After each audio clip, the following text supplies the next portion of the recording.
একটি ছোট্ট চিঠি, আর তাতেই বদলে গেল সব হিসাব নিকাশ।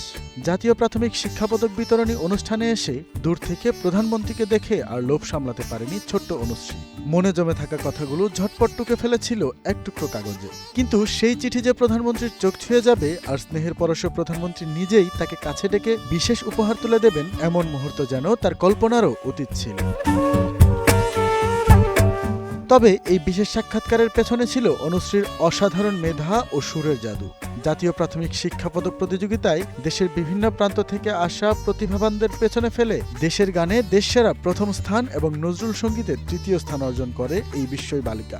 আমি তো আনন্দে আত্মহারা, যে ভাবছি যে এটাকে আবার কখনো সম্ভব নাকি, স্বপ্নের মতন একটা কথা। আমার কোনো না কোনোভাবে কানে এসেছে যে প্রধানমন্ত্রীর কাছে চিঠি লিখে অনেকে অনেক কিছু পেয়েছে। আমি প্রধানমন্ত্রীকে দেখে এতটা এক্সাইটেড হয়ে গিয়েছি যে আমি সেই চিঠিটা তাকে দিতে প্রথমবার ভুলে গিয়েছি। কুড়িগ্রামে জন্ম নেওয়া অনুশ্রীর বেড়ে ওঠা রংপুরে।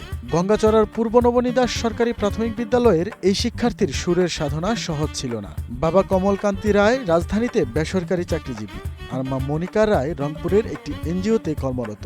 কাজের ব্যস্ততা আর দূরত্বের টানাপোড়েন থাকলেও মেয়ের গানের চর্চাকে সবসময় আগলে রেখেছেন তারা।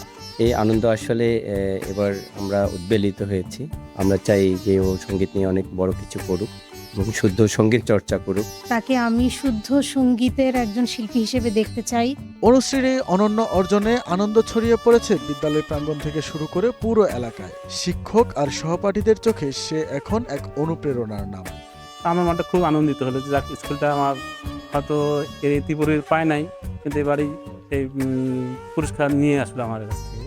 তারপর শুনলাম যে অনেক চিঠি লিখছে, ওই প্রধানমন্ত্রীর কাছ থেকে চিঠি লিখছে, চিঠি লিখে ওনাকে টেলিফোন করতে মনে হয়। আমি মনটা খুশি হলো যে না, আমার স্কুল থেকে এত কিছুই পাইতেছে, এটা আমারও একটা গৌরব। প্রধানমন্ত্রীকে লেখা এক চিঠির স্মৃতি আর কণ্ঠে দেশপ্রেমের সুর বুকে ধারণ করে অনুশ্রীর এই যাত্রা পৌঁছে যাক বিশ্বমঞ্চের আঙিনায়, এমনটাই প্রত্যাশা সবার।